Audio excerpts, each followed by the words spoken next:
Fleabag by Helen Stevens. Who will give this dog a home? There was once a dog who had no name and he had no home. What he did have was fleas, but they weren't much company. He lived all alone in the big city, and he found his dinner wherever he could.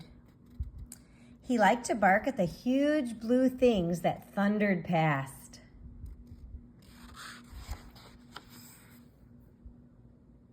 And to run in the big green place where he saw lots of other dogs. The other dogs all had people to take for walks. He wished he had a person too. Sometimes he tried to join in the other dogs' games, but their people called him Fleabag and told him to shoot. Then one day, he saw a boy with a ball, but no dog. The boy's big person was busy, and the boy had no one to play with. That didn't seem right. So when the boy threw his ball, the dog ran as fast as he could, across the green stuff, through the pink things, and caught it. That was fun. He had never played before. The boy looked very pleased. He tickled the dog under the chin. The dog liked that. He had never been tickled before. "Don't touch him, Bob," said the boy's big person. "He's all dirty." "I don't mind," said Bob. "I like him." Over the next few days, the dog looked out for his boy. And the boy looked out for his dog. The boy's big person was usually too busy to notice.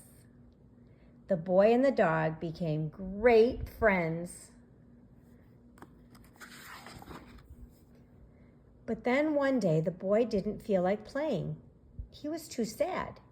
He told the dog that his family were moving the next day. They were going far away, and he wouldn't be able to play with the dog ever again. The dog wagged his eyebrows as if he understood, but he didn't really.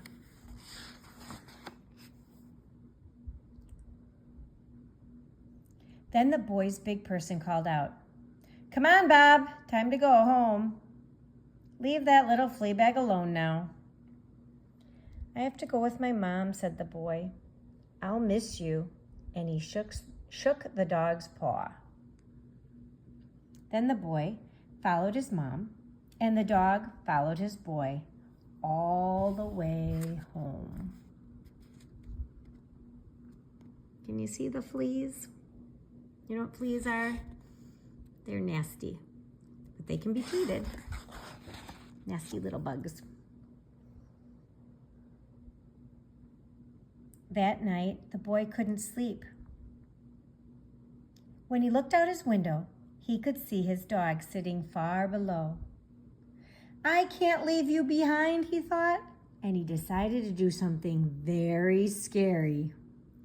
He picked up his suitcase, which was already packed for the move, stuffed a few cookies in his pocket, and tiptoed out of the apartment. Uh-oh. I don't think he's going to make a good choice right now. He was scared as he scampered down the stairs. He was scared as the heavy door shut behind him.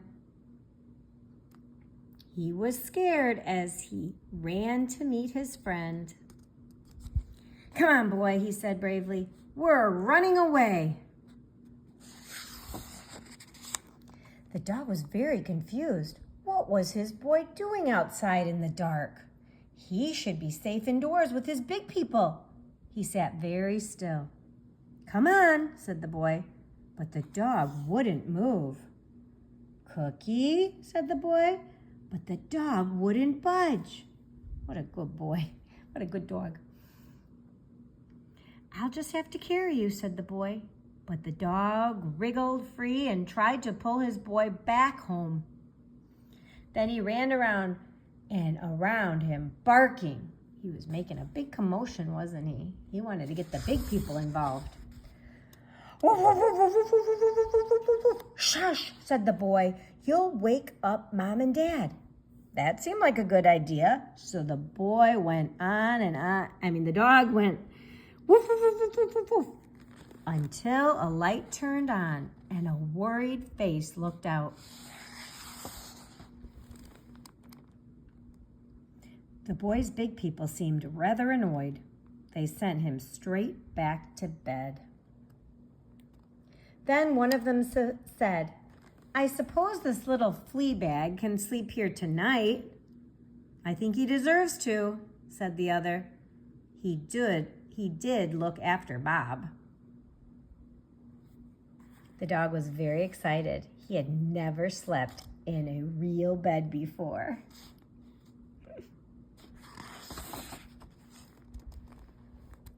The next day, the family took everything out of their apartment and put it in an enormous van. Then, when the van was full, they got into their car. The dog was worried. Were his people going somewhere without him? Then the man said, Come on, little Fleabag, hop in. You're coming with us. And that's how the dog with no name found a home. The dog soon settled in. Dad got rid of his fleas, which was good. Mom got him nice and clean, which wasn't so good.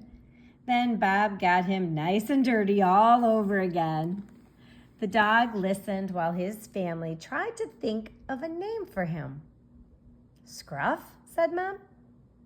Spike, said Dad. Gaga, said the baby.